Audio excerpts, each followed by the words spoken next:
சாந்தி 24/5/2026 அவ்யக்த பாப்தாதா ரிவைஸ் 28/2/2010. அவ்யக்த மகா வாக்கியத்தினுடைய தலைப்பு தேக உணர்வினுடைய நான் என்ற ஹோலியை, அதாவது அந்த பழைய சமஸ்காரத்தை எரித்து பரமாத்மாவுடனான தொடர்பின் ஹோலியை கொண்டாடுங்கள். அதாவது பரமாத்மாவுடனான தொடர்பினுடைய வர்ணங்களை பூசிக்கொள்ளுங்கள், அப்படி அர்த்தம்.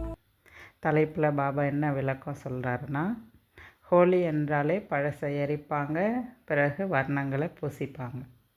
அதுபோல் இந்த ஹோலியே உங்களுடைய நினைவார்த்தம் தான். இந்த சங்கம யுகத்தில் பாபாவினுடைய குழந்தைகளாகிய ஆத்மாக்கள் தேக உணர்வினுடைய நான் என்ற பழைய சமஸ்கார சுபாவத்தெல்லாம் யோக அக்னியில் எரிச்சிருங்க. பிறகு பரமாத்மாவனுடைய தொடர்பில் இருங்க. அப்போ பரமாத்மா கிட்ட நம்ம புத்தி கனெக்ஷன் ஆகணும்னா நம்முடைய பழைய சமஸ்காரங்கள்லாம் நீங்கி இருக்கணும்.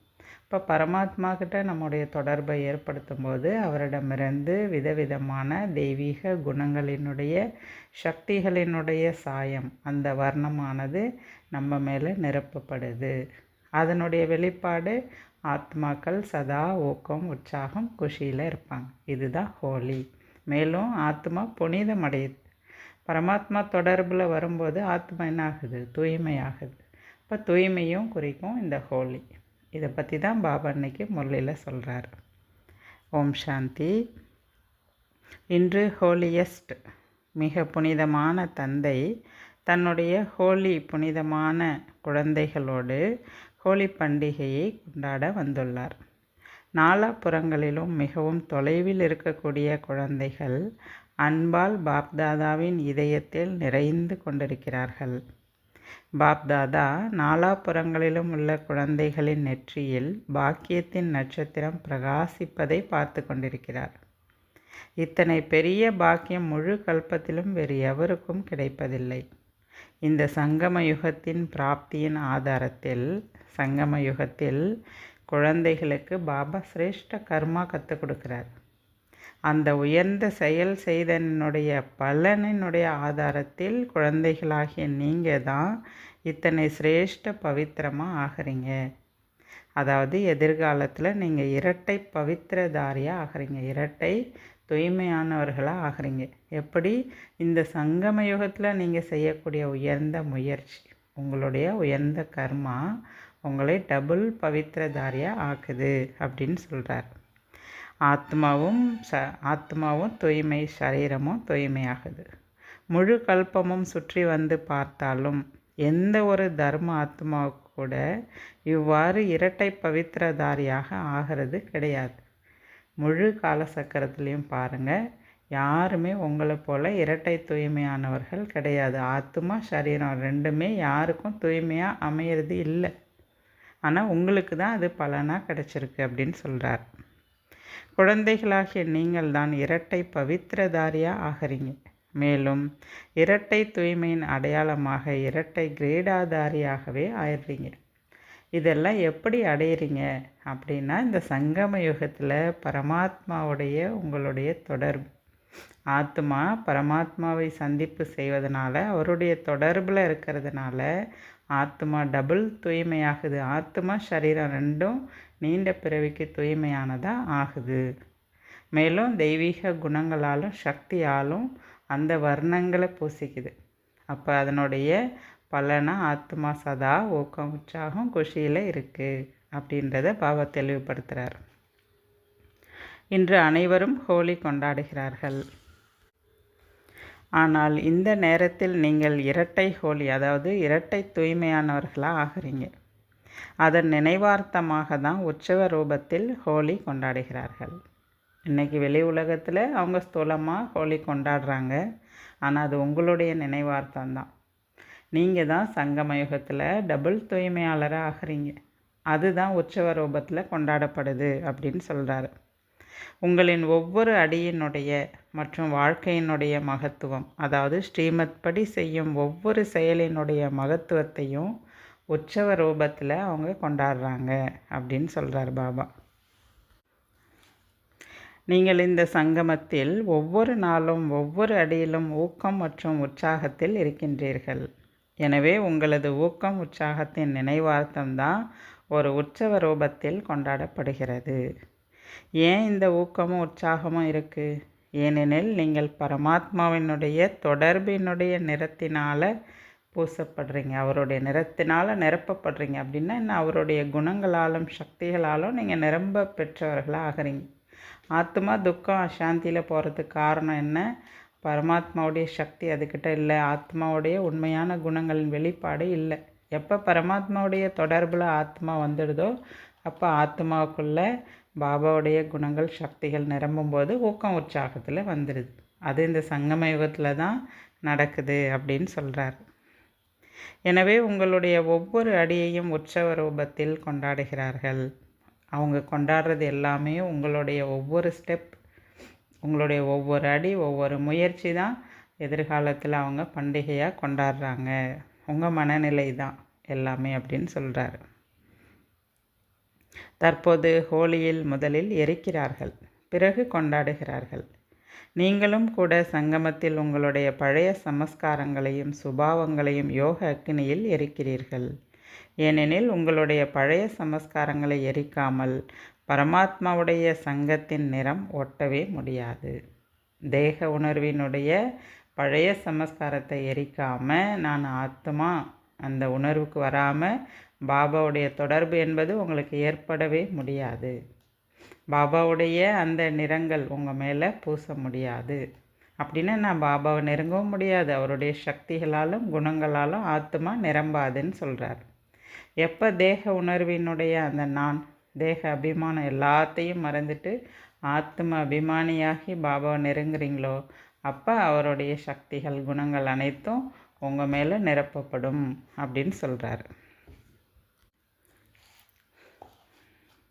பரமாத்மாவுடன் சந்திப்பு என்பது ஏற்பட முடியாது. எப்போ தேக அபிமானம் பழைய சமஸ்காரத்தை எரிக்காமல் பரமாத்மாவை சந்திக்கவே முடியாது அப்படின்னு சொல்கிறார். எனவே நீங்கள் யோக அக்கினியில் பழைய சமஸ்காரங்களை எரித்துவிட்டு பிறகு பரமாத்மாவுடைய தொடர்பின் நிறத்தினை பெறுகிறீர்கள். நிறம் என்பது என்ன? இங்கே தெய்வீக குணங்களும் சக்திகளையும் பாபா சொல்கிறார். அப்போ நீங்கள் தேக உணர்வை எப்போ சமாப்தி பண்ணிடுறீங்களோ, எரிச்சிடுறீங்களோ, பிறகு பாபாவோடு உங்களுக்கு தொடர்பு ஏற்படும் போது அவருடைய குணங்களால் சக்திகளால் நீங்கள் நிரம்புறீங்க அப்படின்னு சொல்கிறார். எனவே இன்றைய காலகட்டத்தில் எரிக்கவும் செய்கின்றார்கள், மேலும் நிறங்களை பூசவும் செய்கிறார்கள். அப்போ ஹோலின்னாலே மற்றவங்க என்ன பண்ணுறாங்க? முதல்ல பழசெல்லாம் எரிப்பாங்க, ரெண்டாவது வர்ணங்களை பூசிக்கிறாங்க மேலே, அது மகிழ்ச்சியாக கொண்டாடுறாங்க. அப்போ அதே போல் இங்கேயும் கூட நீங்கள் என்ன செய்யணும்னு சொல்கிறாரு. இங்கே நீங்கள் தேக அபிமானத்தின் பழைய சுபாவ சமஸ்காரத்தை எரிச்சிருங்க, பிறகு பரமாத்மா தொடர்பில் அவருடைய குணங்களால் சக்திகளால் நிரம்புங்க. இதை பாபா சொல்கிறார். அவங்க ஸ்தூல நெருப்பில் பொருளை எரிக்கிறாங்க, நீங்கள் எதை எரிக்கணும்? உங்கள் பழைய சமஸ்காரத்தை எரிச்சிடணும் அப்படின்னு சொல்கிறார். அப்போ நான்ற தேக அபிமானத்தில் பலவிதமான விகர்மெல்லாம் நடக்குதில்ல, அது எல்லாத்தையுமே எரிச்சிருங்கன்னு சொல்கிறார். ஸ்தூல நிறங்களை அவங்க பூசிக்கிறாங்க, அப்போ நீங்கள் இங்கே எதை பூசணும்? பாபாவுடைய தெய்வீக குணங்கள் சக்திகள் என்ற நிறங்களை பூசிக்கணுன்றார். ஏனெனில் தற்போது அவர்கள் தேக உணர்வின் உள்ளுணர்வில் இருக்காங்க. அதனால் அவங்க ஸ்தூலமான கொண்டாட்டம் தான் அவங்க கொண்டாடுவாங்க. ஸ்தூலமாக எரிக்கிறது, ஸ்தூலமான கலர் பவுடரை மேலே பூசிக்கிறது, இதுதான் அவங்க செய்வாங்க. ஆனால் இது எல்லாமே சூட்சமத்தில் மாற்றிக்கொள்ளக்கூடிய விஷயம். இதை நீங்கள் தான் செய்கிறீங்க. இதெல்லாம் ஆத்மாவுக்குள்ளே மாறி ஆத்மாவுக்குள்ளே நல்ல விஷயங்களை நிரப்பக்கூடிய விஷயம் இது.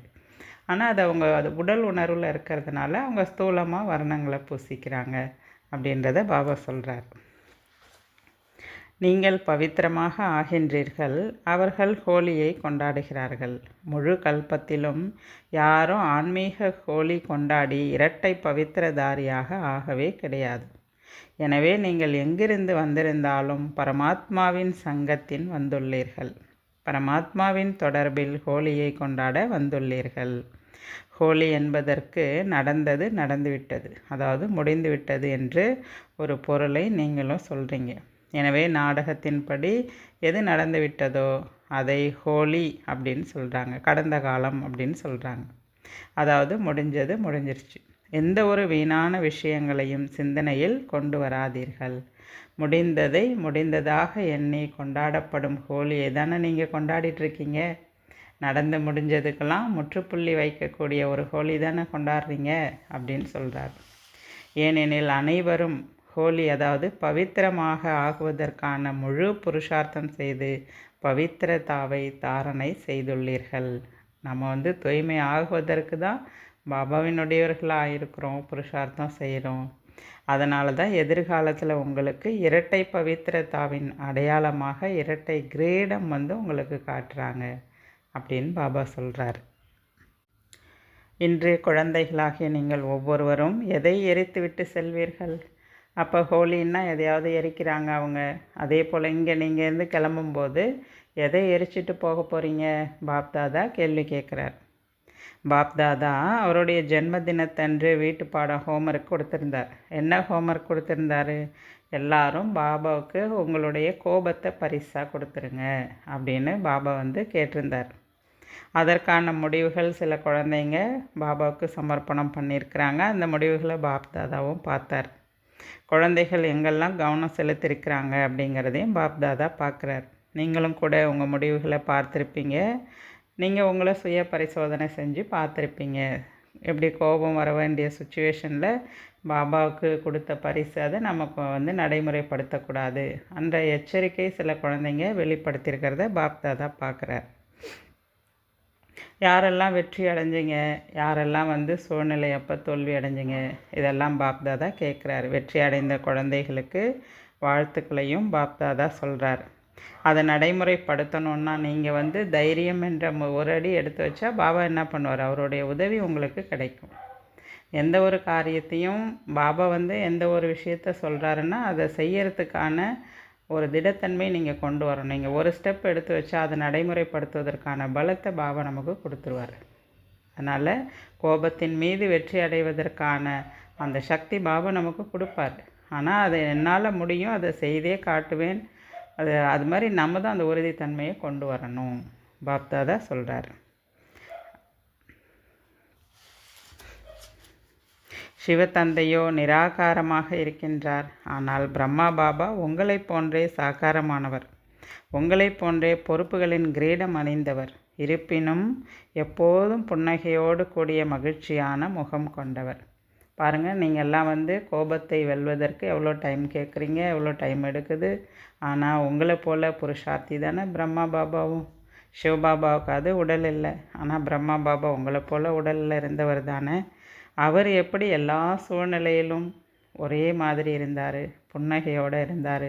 கோபத்தை அவர் வெளிப்படுத்தவே கிடையாது. அவர் பழைய சமஸ்காரத்தின் மீது வெற்றி அடைந்தவராக இருந்தார். ஆனால் உங்களை விட பொறுப்பு அவருக்கு தான் அதிகம். ஆனால் அவரே எல்லா பொறுப்புகளையும் பராமரிச்சுட்டு என்ன பண்ணார்? பொறுப்புகளை கவனிச்சுட்டு அவர் சுய புருஷார்த்தத்தில் வெற்றி அடைஞ்சார். எப்போவுமே கோபத்தின் மீது விக்ரமங்கள் மீது வெற்றி அடைஞ்சவராக இருந்தார் இல்லையா அப்படின்னு பாபா சொல்கிறார். ஏனெனில் இந்த விகாரங்களின் மீது வெற்றி கொண்டு சரீரம் இருந்தாலும் காரியங்களை செய்து கொண்டே உங்கள் முன்னால் பிரம்மா பாபா ஒரு உதாரணமாக இருந்தார். பிரம்மா பாபாவை விடவா உங்களுக்கு பொறுப்பு அதிகம் அப்படின்னு கேட்குறாரு.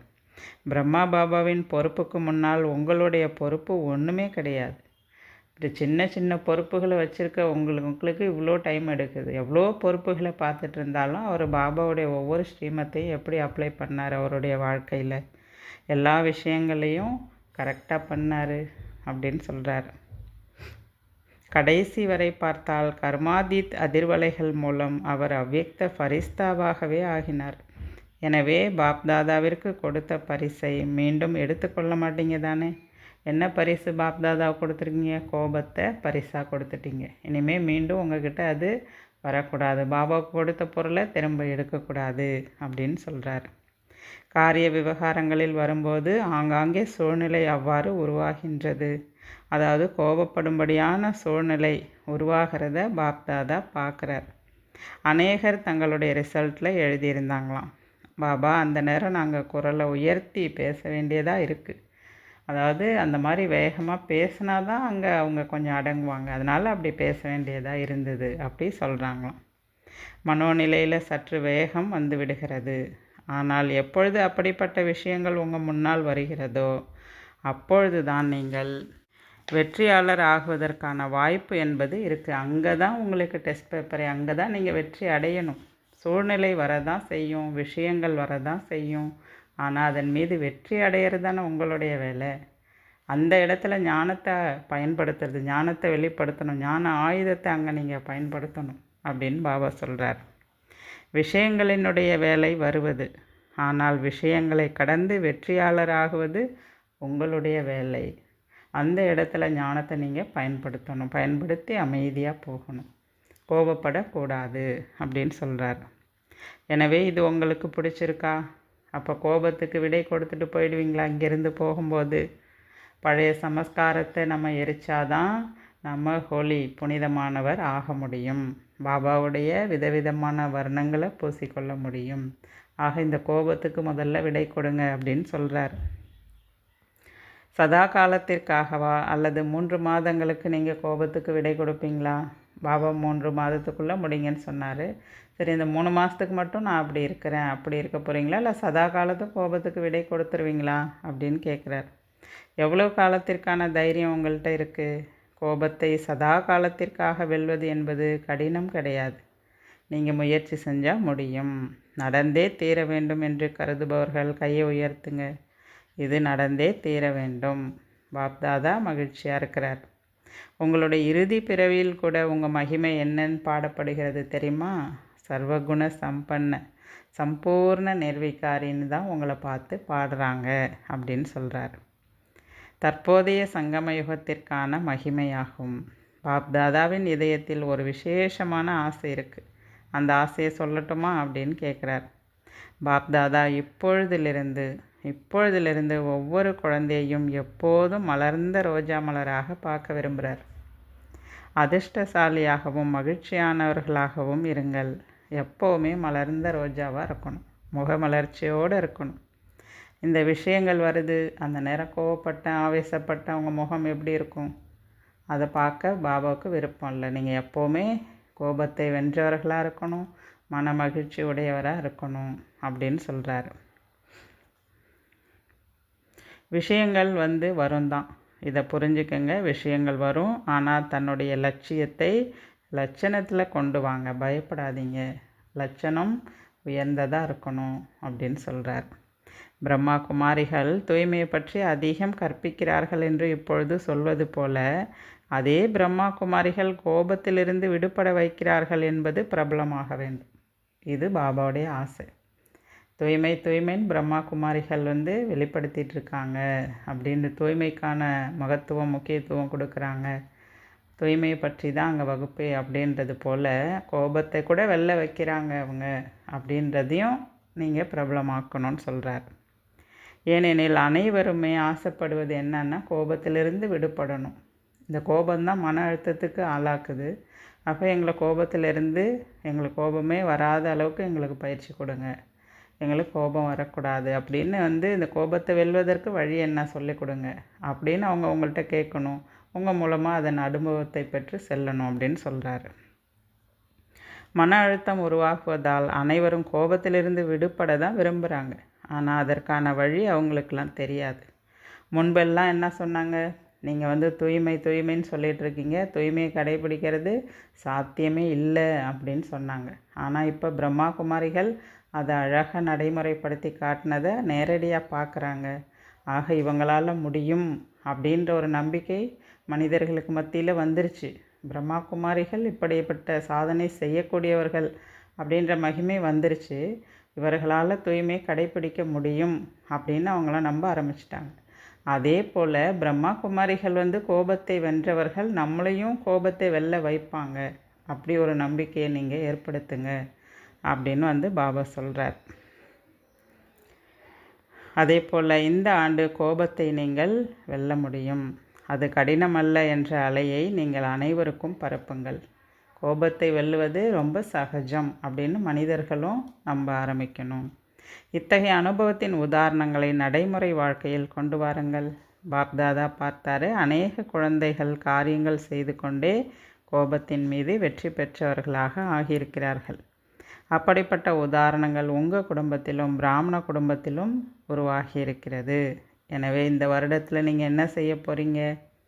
கோபம் என்பதை முடிவுக்கு கொண்டு வாங்க அப்படின்னு சொல்கிறார். இந்த கோபம் வருவதற்கு காரணம் என்ன? இந்த தேக அபிமானம்தான். அதனால தான் மன அழுத்தம் கூட வருது. மன அழுத்தத்துக்கு முக்கிய காரணமே தேக அபிமானத்தினுடைய நான் எனும் சப்தம். அப்போ அந்த தேக அபிமானம்தான் அனைத்து விகர்மத்துக்குமே ஆதாரமாக இருக்குது. அதனால் அந்த தேக அபிமானத்தினுடைய நான் என்ற சப்தம்தான் இதெல்லாம் கொண்டு வருது. ஆக தேக உணர்வினுடைய நான் என்பதை என்ன பண்ணுங்க? எரிச்சிருங்க அப்படின்னு சொல்கிறார். ஒன்று நான் ஆத்மா என்பது, இதிலும் நான் என்பது வருது. ஆனால் இந்த தேக உணர்வினுடைய நான் என்ற சப்தம் இருக்குல்ல, அது அகங்காரம். அது வேணாம். அதுதான் அகங்காரம், அவமானத்துக்கு காரணமாக இருக்குது. மேலும் மனசோர்வுடைய அந்த தேக உணர்வினுடைய நான் என்பது உங்கள் வளர்ச்சியெல்லாம் வீழ்ச்சி அடைய செஞ்சிடும். அதனால் இது எல்லாத்தையும் எரிச்சிருங்கன்னு சொல்கிறார். எனவே இன்று கோபத்தை வெல்வதில் முன்னேறி செல்வதற்காக தேக உணர்வினுடைய நான் என்பதை யோக அக்னியில் எரிச்சிருங்க.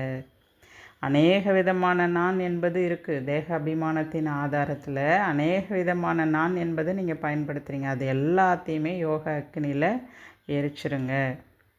நான் ஆத்மா, அதை மட்டும் கொண்டு வாங்க. அந்த சப்தத்தை மட்டும் உறுதி செய்யுங்க அப்படின்னு சொல்கிறார்.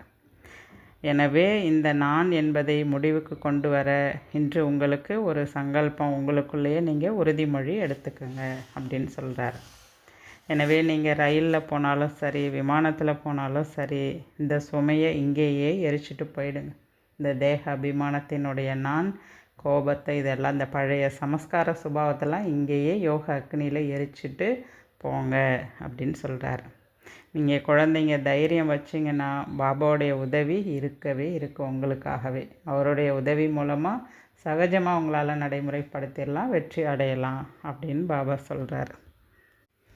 பாப்தாதா இப்போது அனைத்து குழந்தைகளுக்கும் ஒரு ட்ரில் செய்விக்க விரும்புகிறாரு. ஏன்னா நாலாபுரத்தினுடைய சூழ்நிலை அப்படிப்பட்டதாக இருக்குது.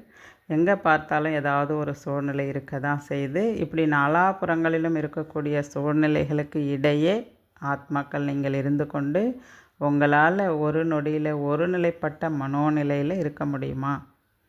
நடைமுறையில் தங்களிடத்தில் அப்படிப்பட்ட அனுபவத்தை உங்களால் செய்ய முடியுதா? அல்லது ஏதோ ஒரு காரணத்திற்காகவோ அல்லது காரணமின்றியோ விஷயத்தை பற்றி வீணான எண்ணங்களின் புயல் வரும்போது அந்த சமயத்தில் உங்கள் மனதையும் புத்தியும் ஒருநிலைப்படுத்த முடியுதா? அதை செக் பண்ணுங்கள். இந்த ஒருநிலைப்பாட்டினுடைய சக்தியினுடைய ட்ரில்லு சரியான நேரத்தில் நீங்கள் செஞ்சு பார்க்குறீங்களா? சூழ்நிலை அப்படி இருக்குது, விஷயம் அப்படி இருக்குது, அந்த வாயுமண்டலம் மோசமாக இருக்குது, அந்த நேரத்தில் உங்கள் மனோநிலை எப்படி இருக்குது? உங்கள் மனம் புத்தி ஏக்ரஸாக இருக்கா? அதை கடந்த ஒருமுகப்பட்ட தன்மை உங்களால் அனுபவம் பண்ண முடியுதா? அந்த சூழ்நிலையை ஜெயிக்க முடியுதா? அந்த விஷயத்தை உங்களால் ஜெயிக்க முடியுதா? அந்த விஷயங்கள் உங்களை தாக்கலை, அந்த சூழ்நிலை உங்களை தாக்கலை, ஆனால் உங்களால் ஏக்ரஸாக இருக்க முடியுது. அப்படி இருக்க முடியுதா பாருங்கள் அப்படின்னு சொல்கிறார். ஒருவேளை இத்தகைய நேரத்தில் ஒரு நொடியில் ஒருநிலைப்பாட்டினுடைய சக்தி காரியத்தில் வரவில்லை என்றால் வருங்காலத்தில் இன்னும் மோசமான சூழ்நிலையெல்லாம் இருக்கும். அப்போ என்ன பண்ணுவீங்க? அதனால் இப்போதிலிருந்தே இந்த ட்ரில் செய்யுங்க அப்படின்னு சொல்கிறார். எனவே இன்று பாப்தாதா ஒரு நொடியில் ஃபுல் ஸ்டாப், அதாவது ஒருநிலைப்பாட்டினுடைய நிலையின் பயிற்சியில் உங்கள் கவனத்தை ஈர்க்க விரும்புகிறார். இதை நீங்கள் கரெக்டாக செய்யுங்க. நாலாபுறமும் என்னென்ன நடந்து கொண்டிருக்கிறது என்பது உங்கள் எல்லாருக்கும் தெரியும். எனவே மனதையும் புத்தியையும் அலைப்பாய செய்ய வைக்கும்படியான விஷயங்களோ வரதான் செய்யும். எனவே இப்போதிலிருந்தே அந்த விஷயங்கள் மீது வெற்றி பெறுவதற்கான பயிற்சியை செய்யுங்க. அதாவது மனதையும் புத்தியையும் உங்களால் ஒரு நொடியில் பரந்தாமத்தில் நிலைநிறுத்த முடியுதா பாருங்கள். இப்போது உங்களை ஃபரிஸ்தா ரூபத்தில் நிலைநிறுத்துங்க. அடுத்து இப்போது நான் பிராமணன் மாஸ்டர் சர்வசக்திவானாக இருக்கிறேன். இந்த மாஸ்டர் சர்வசக்திவான் என்ற நிலையில் உங்கள் மனசை நிலைநிறுத்துங்க. இந்த மாதிரி அப்பப்போ விதவிதமான ட்ரில் செய்விச்சு பாருங்கள். உங்கள் மனசை எங்கே எவ்வளோ நேரம் எப்படி நிலைநிறுத்தணுமோ அப்படி நிலைநிறுத்தி பாருங்கள். அந்த ட்ரில் செஞ்சுக்கிட்டே இருங்க அப்படின்னு சொல்கிறாரு. பாப்தாதா சொல்கிறாரு. ஒரு விஷயத்தை மட்டும் பாப்தாதா மீண்டும் ஞாபகப்படுத்துகிறாரு. அதாவது உங்கள் முகம் எப்போவுமே மகிழ்ச்சியாக குஷியில் ஜொலிப்பதாக இருக்கணும் அப்படின்னு சொல்கிறார். விஷயங்கள் வரும் போகும், ஆனால் உங்கள் மகிழ்ச்சி உங்களை விட்டு போகக்கூடாது. சங்கம யுகத்தினுடைய குஷி என்பது பாபாவுடைய கிஃப்ட், பரமாத்மாவினுடைய பரிசு. அது உங்கள் கூடவே வச்சுக்கோங்க. மகிழ்ச்சியாக இருங்க, எல்லாருக்கும் அந்த பொக்கிஷத்தை கொடுங்க அப்படின்னு பாபா சொல்கிறார். மீண்டும் ஒரு சமிஞ்சை கொடுக்குறாரு, அதாவது சுய புருஷார்த்தம். சுய புருஷார்த்தத்தின் மூலமாக சுய முன்னேற்றம் மற்றும் சேவையில் முன்னேற்றம் ஆகிய ரெண்டுலுமே கவனம் கொடுத்துக்கிட்டே இருங்க. முன்னேறி சென்று கொண்டே இருங்கள். மேலும் சதா பறந்து கொண்டே இருங்க, மற்றவர்களையும் பறக்க செய்யுங்க அப்படின்னு பாபா சொல்கிறார். நல்லது. பாப்தாதா வரதானம் கொடுக்குறாங்க. எப்போதும் கட்டளை எனும் திலகம் இட்டுக்கொண்டு முதல் பரிசை பெறக்கூடிய கட்டளைக்கு கீழ்ப்படிந்தவர் ஆகுங்கள். பாபா கட்டளை எனும் திலகம் வச்சுக்கோங்கன்றார். அதாவது எப்படி நினைவினுடைய திலகம் அப்படின்னு சொல்லுவாரோ அதே போல் இங்கே பாபாவுடைய ஒவ்வொரு கட்டளையும் உங்களுக்கு நினைவில் இருக்கணும். அதை தான் திலகம்னு சொல்கிறார். ஒவ்வொரு கட்டளையையும் மீறாத அந்தந்த கட்டளைப்படி அப்படியே யார் நடக்கிறாங்களோ அவங்க தான் முதல் பரிசை பெறக்கூடிய கட்டளைக்கு கீழ்ப்படிந்த ஆத்மா அப்படின்னு சொல்கிறார். எந்த குழந்தைகளின் நெற்றியில் கீழ்ப்படிதல் எனும் நினைவின் திலகம் இடப்பட்டிருக்கிறதோ அவங்களுக்கு நான் ஆத்மா என்ற நினைவு எப்படி சகஜமாக இருக்கோ அதே போல் பாபாவுடைய ஒவ்வொரு கட்டளையும் அவங்க புத்தியில் ஆழமாக இருக்கும். அந்த கட்டளைக்கு மீறி ஒரு எண்ணத்தை கூட உருவாக்க மாட்டாங்க. அதுபோல் ஒவ்வொரு கட்டளையும் சரியாக பின்பற்றக்கூடிய கட்டளைப்படி நடக்கக்கூடிய குழந்தைகளை தான் பாபா முதல் பரிசு பெறக்கூடியவர்னு சொல்கிறார். அவர்கள் ஒரு சங்கல்பத்தை கூட தந்தையின் கட்டளையின்றி எழ செய்ய மாட்டார்கள். ஒரு எண்ணம் கூட கட்டளைக்கு மீறி உருவாகாதான். அவர்களுக்கு தான் முதல் பரிசு கிடைக்கிறது. சீதைக்கு லக்ஷ்மணன் கோட்டிற்கு அமர வேண்டும் என்று கட்டளை இருந்தது போல ஒவ்வொரு அடி எடுத்து வைக்கும்போது ஒவ்வொரு சங்கல்பத்தை செய்யும்போது தந்தையின் கட்டளை எனும் கோட்டிற்குள் இருங்கள். அப்பொழுது சதா பாதுகாப்பாக இருப்பீங்க. எந்த வகையான ராவண சமஸ்காரங்களும் உங்களுடன் யுத்தம் செய்யாது. மேலும் உங்களுடைய சங்கம யுகத்தின் விலை மதிக்க முடியாத நேரமும் வீணாகாது. அதனால் ஒவ்வொரு கட்டளையும் சரியாக பின்பற்றக்கூடிய கீழ்ப்படிதலுள்ள குழந்தையா இருங்கன்னு சொல்கிறார். பாபா ஸ்லோகன் சொல்கிறாரு, யாரிடமாவது பற்றுதல் இருந்தால் அந்த பற்றுதல் புருஷார்த்தத்தில் நிச்சயமாக சோம்பலை உருவாக்கும். அதனால் பாபா ஒருவரை தவிர யார் மேலேயும் பற்று இருக்கக்கூடாது. அவ்வியக்த இஷாரா, சதா ஆடாத அசையாத ஒரே சீரான மனோநிலையை அனுபவம் செய்யுங்கள். எப்போதும் ஒருவரின் நினைவிலிருந்து ஏக்ரஸ் நிலையை உருவாக்கினால் 1-1-1 அதாவது முதல் பிரிவில், முதல் வம்சத்தில், முதல் ரேங்கில், சத்தியுகத்தில் பிறக்கக்கூடியவர்களாக வந்துவிடுவீர்கள். வெளியே இருந்தாலும் கூட தந்தையை பார்த்தல், தந்தையை பின்பற்றுதல் என்ற பாடத்தை முதல்ல உறுதிப்படுத்துங்க. அப்போது எந்த சூழ்நிலையிலும் தடுமாற மாட்டீங்க. பிரம்மா பாபாவிற்கு முன்னால் எத்தனையோ விஷயங்கள் வந்தது. ஆனால் அவர் அந்த விஷயங்களை பார்க்காமல் ஒரு தந்தையை மட்டும்தான் பார்த்தார். அதனால் அவர் முதலிடத்தை பிடித்தார். அதே போல் நீங்களும் கூட தந்தையை பின்பற்றுங்க. அப்போ நீங்களும் முதல் நம்பரில், முதல் டிவிஷனில் வந்துடலான்னு சொல்கிறார்.